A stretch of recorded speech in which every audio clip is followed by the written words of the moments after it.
This is The Strange Recital, a podcast about fiction which questions the nature of reality.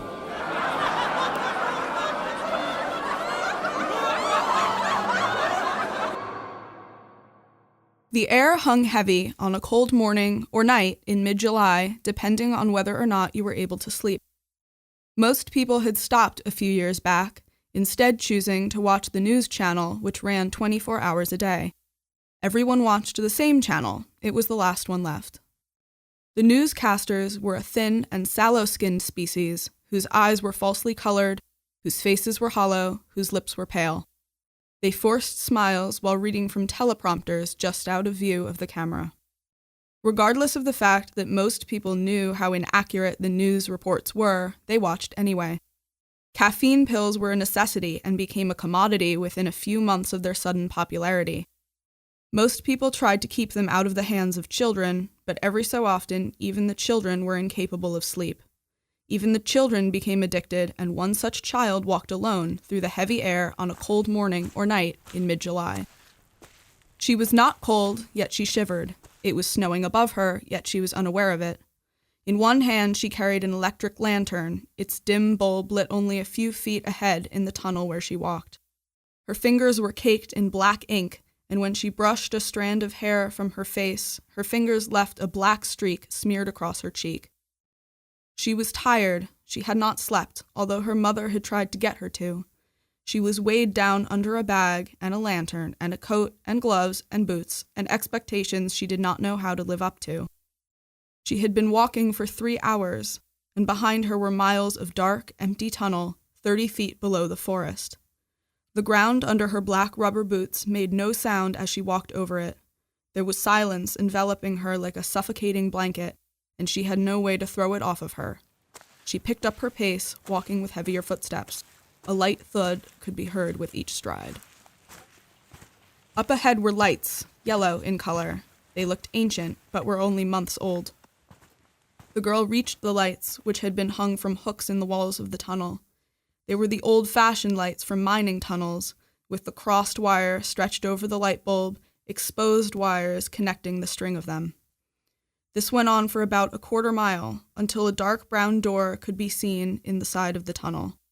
The girl adjusted the bag that she carried across her body and opened the door with her blackened fingers. As it swung open with a grandfatherly groan, dust cascaded down and covered the girl's brown curly hair. She scrunched up her nose and shook her head, most of the dirt falling to the tunnel's floor. The girl stepped through the open doorway, behind which was a small chamber containing an intercom box and a thin, rickety metal ladder that led upward into darkness and nothing else. With her hand that was not holding the lantern, she pushed a button on the intercom where a red light flickered on, and for a long time there was silence. Then the red light went out, and a green one came on instead. The girl leaned toward the box, whispering, "The hills in shadow, take cover in the woods." She pushed another button, and the light went out once again. She stepped back through the door and stood waiting. A metal clang sounded through the tunnel once, followed by metal creaks at even intervals. After only a few brief moments, a man exited the chamber behind the door and said, "Hey, Lucy, been a while, hasn't it?" The man towered above her like a skyscraper to a mouse, but she felt tall nonetheless. "It's been 2 days, Mr. Harrington, that's all." Her voice came squeaky in the tunnel, whose walls were soft enough to absorb any sound. While this was good for business, it was not good for making Lucy seem any older or bigger than she was. Mr. Harrington smiled down at her, but before he could crouch down to meet her gaze, Lucy had already begun pulling tight rolls of newspaper out of her satchel. She handed a great number of them to Mr. Harrington, who stood very still and asked with a smirk, "There any crosswords today, Miss Lucy?" "No one's got time to make 'em," she replied, slightly put off by his question. "It's to survive, not to have fun, Mr. Harrington." She looked behind her to where the tunnel's end could not be seen, and her little figure paled in comparison to the huge darkness. She clutched her lantern tighter. "Your mother tell you that?" He demeaned her with his smile, proving that he did not take her seriously. He crossed his arms and held the newspapers in one hand, challenging her to answer him. Her answer would not have changed his opinion of her. "No," She looked him in the face, her eyes darting between his, unsure as to which one she chose to stare at would appear less suspicious. She gave in. "How did you know?" "Easy," he said. "Kids never say stuff like that." She furrowed her eyebrows at him and he continued. "It's not how a kid sees things, all dark and twisty like the world's gonna end. They see things all bright and shiny, the world's sparkling with promise. That's how a kid sees it." "You're wrong. The world's not bright or shiny. It's just broken." She shifted uneasily on her feet. "I don't know if that makes it sparkly or dark, but either way, that's what it is. We know it just like you do. The kids don't want to come home, Mr. Harrington." She looked up into his shadowy face. "Not anymore." They looked at each other for a long second, and in their eyes they came to some unknown understanding. In her eyes she carried a fire that had been previously unseen by him, and in his there was an emptiness, a melancholy denial that little Lucy may have called haunting. They said goodbye, but Mr. Harrington called her back. He crouched down to her height and wrapped her in his arms. He kissed her forehead and ruffled her hair, then waved her off with the newspapers that she had given him. He quickly disappeared in the darkness behind her, and she shook the smile that he had left her with from her face. She stopped 18 more times, and the conversations that she engaged in with the dealers were shallow and fervent. The term dealer had come about in the vernacular mere months ago, because it had become safer to sell drugs than newspapers. There was no new word for journalists, no code name of any kind, for they were long gone, or so it was thought. Code names become suspicious when the wrong sort of person starts using them, so the journalists were called the illegals, because that could mean any number of people that had been rounded up and thrown in jail. The tunnel ended abruptly in the darkness, and Lucy held her lantern tightly in her small fist. There was no intercom near this door, just a lock, for which Lucy carried the key. She took a ring of keys from her jacket pocket and used a small brass one to undo the padlock on the door. She hung the lock through the latch as she entered so that she could close it again when she left.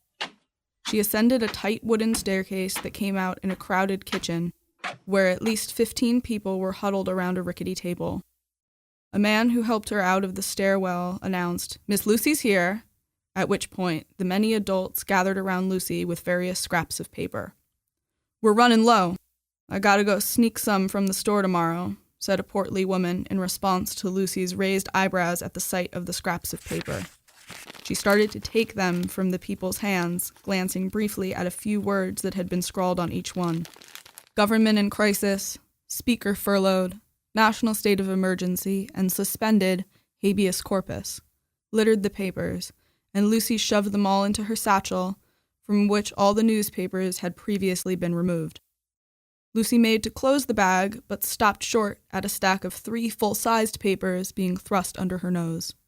She traced the paper to the hand that was holding it, a slightly reddened and calloused woman's hand, which she followed up to the woman who was attached to it, who was a tall and professional-looking woman in a pantsuit that may have once been classy. Instead, it now looked dreadful, with dirt all around the pant cuffs and something that looked like blood dotting up the white shirt. The woman's lip had been split, but apart from that, her features were all kind and forgiving. She looked as though she wanted to smile, but could not find it in her to do so. It was in her eyes, the optimism, but her body shrunk into itself, and the power that may have once resided there had been replaced by fear and solitude and an unhealthy amount of secrets. "Lucy?" Her voice was comforting, almost some familiar undertone that suggested honesty. She could be trusted, and so the other illegals had let her pass. Quietly, she held the papers out for Lucy to take. "Yes, ma'am, that's me," came Lucy's high-pitched reply. The woman did smile then, allowing it to cover her face with color where it had previously been sallow and unfeeling. "I wrote down what I remember," still holding out the pages, "and I dare say that I remember all of it." She gestured for Lucy to take her pages, and she obliged. "If you don't mind," Lucy began as she thrust the woman's pages into her bag. "What are they about?" Lucy's eyes were wide, mysterious moons as she stared up at the woman in wonder. The smile faded from the woman's face and eyes as she said, "Washington," and that was all. The illegals behind her looked to one another, knowing full well that the woman had no desire to speak of Washington, and knowing full well that she was brave for even daring to write it out in ink. Lucy went on prying. "What happened there?" Starting to pull out the pages and read them, she added, "We don't print national news too often." The woman grabbed her wrist and put the pages back into the bag so as to prevent her from reading them. "They've thrown us all in jail. God knows it's the death anniversary of democracy." Lucy remained staring up at her with furrowed eyebrows. "I made it out," the woman finished. The man who had helped Lucy out of the stairwell placed his hand on the woman's shoulder, and she leaned into it as though it were the only thing keeping her from collapsing altogether. Lucy looked around at all the others with a sentiment that she was far too young to be wearing before turning to exit the house. She made her way down the stairs before turning to look over her shoulder one last time. Most unlucky people gathered there wore vacant expressions that could not belong to a specific emotion, yet the woman from Washington smiled down at Lucy and nodded silently. Lucy made her way back through the tunnel with her lantern tightly held in one hand and her satchel, now significantly lighter, over her shoulder. The journey to make it back home always appears far shorter than the journey to leave it, and so Lucy arrived in a matter of minutes, though it was closer to several hours. She skipped part of the way until she was out of breath, at which time she slowed her stride and whistled instead. The soft walls soaked in the melody, and the ladder on the wall to home arrived quickly for her. She placed the lantern precariously on her bag as she made to climb up the ladder. She reached the trapdoor about 20 feet up, whereupon she pushed to yield her entrance to home. Her head was not fully through, however, when her father came rushing toward her. She saw something dark burning in his eyes. It was not the fervent courage which had previously existed in hers. It was not the fire of rebellion that burned there. It was that of fear instead. He looked her dead in the eyes. "They've burned the press and all the papers." Silence. "They're here." He took Lucy's head in his hands, looking over his shoulder for a split second before turning back. "Don't come back here," he whispered. "Promise me." Lucy nodded. "Please," he muttered between uselessly frozen lips. "Hide." He gazed into her eyes for a brief moment before repeating, "Hide." He shoved her head down below the floor and slammed the trapdoor above her. She fell down to the bottom of the ladder and rapidly got to her feet and ran. The lantern fell from its precarious position in her bag, shattering on the floor of the tunnel. She did not go back for it, and the light within it fizzled out, leaving nothing but a cold, dark tunnel in her wake. That was Habeas Corpus, written and read by Miriam Silver-Altman.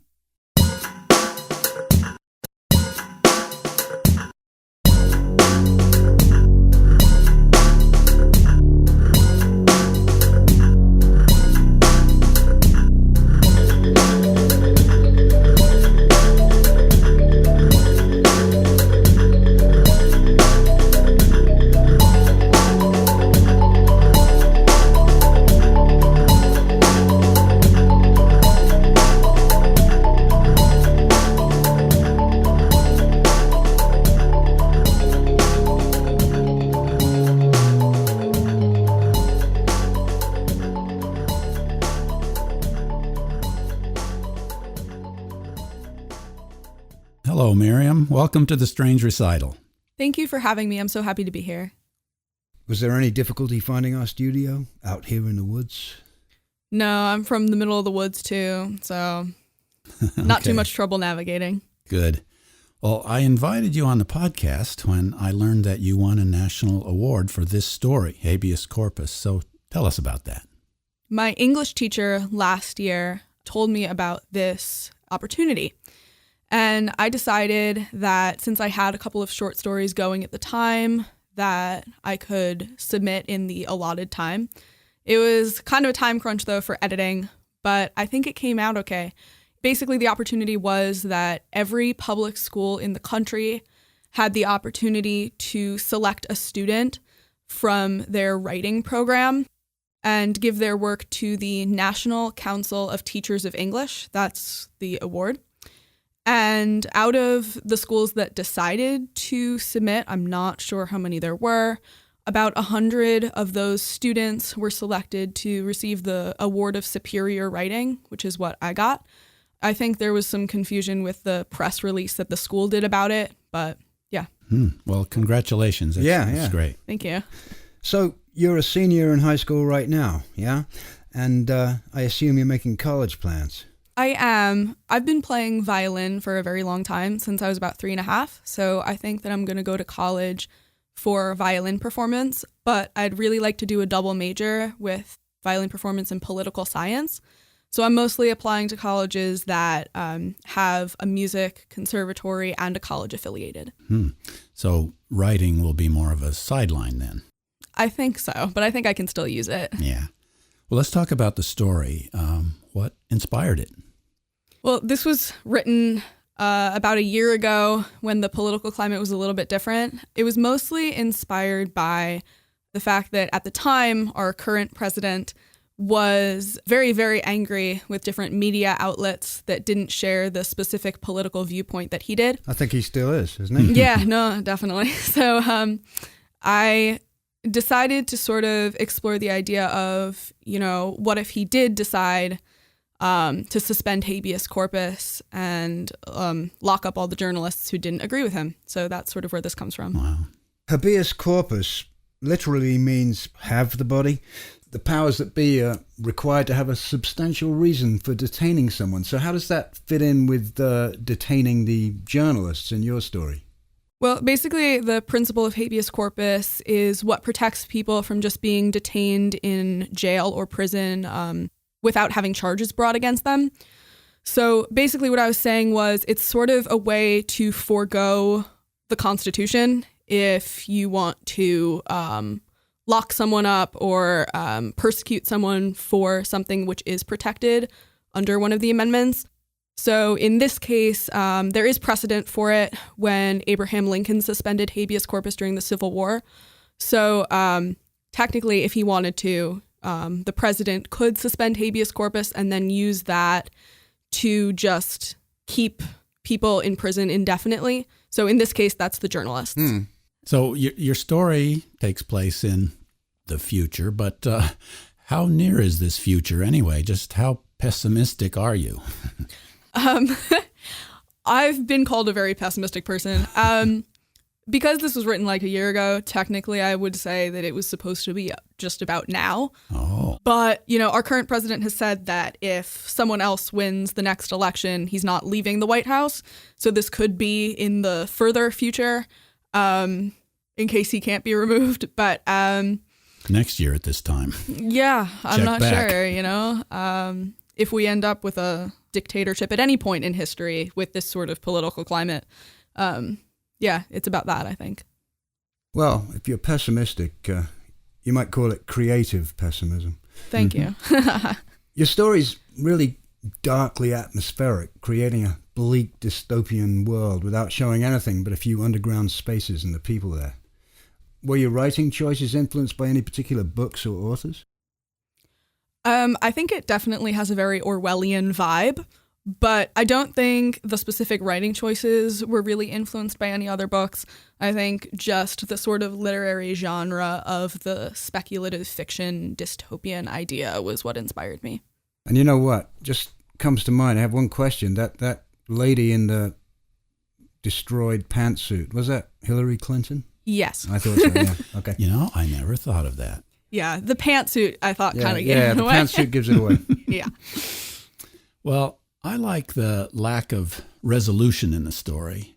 It doesn't really end. In some ways, it's just beginning, you could say. Mm-hmm. A lot of people, especially young writers, I think, are afraid to leave a story hanging like that. So what gave you the confidence to do that? I don't think it was so much confidence as fear, actually. One of my biggest problems when I am writing, because I've tried to write several novellas, I'm working on one right now, and short stories, is that I can never finish them because I keep just adding things to the middle, even if I storyboard ahead of time. So I think it was just a crutch of, okay, if I say it's going to end here when this happens, that's all I have to do. I don't have to worry about the beginning and the middle and the end. I can just have that in this little thing. And then people can use their imagination to say, well, what do you think would happen afterward? Yeah, and I think in short story writing, that's a real strength. Just like they say, begin in the middle of things, end in the middle of things as well, in my opinion.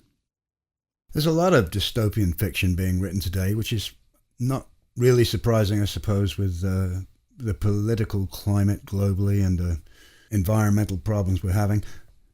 What are your thoughts on that subject? I have a special place in my heart for a lot of science fiction and speculative fiction, dystopian novels like The Handmaid's Tale, 1984, Brave New World, things like that. But I think that a lot of those novels were written to warn and to expose a greater truth about human intelligence, human evil, politics, etc. I think that a lot of the dystopian novels being written today are more targeted toward young adults. And so a lot of the emphasis isn't actually put on the point of the story, but rather on, some character dynamics that might, if it were to really happen, those circumstances might not be able to exist to the level that they are portrayed in those novels. And so I think that a lot of the older fiction of that nature that was written by older people who have seen more and are a bit wiser have a little more to offer in this kind of political climate. They have a lot more to say rather than the young adult fiction, which, in my opinion, doesn't have as much of a value. Oh, interesting. Let's close with a 3-part question. How much fiction are you writing? Is it mostly of the speculative variety like this one, which I think you've already answered? And are you submitting your stories to literary journals and such? Well, to the first one, yes. I do write a lot of fiction, but I also write a lot of poetry, and that's usually what I end up publishing because my fiction tends to get a bit longer than this. This was pretty short for me. And it's not all speculative like this. Some of it's a lot more simple, just about, a person's life. But I do like to write about things that have a deeper meaning. So there is a lot of, in the near future or, even currently, but just like a different perspective of something you might not usually see in literature. And what about your submissions? I've been published in The Chronogram.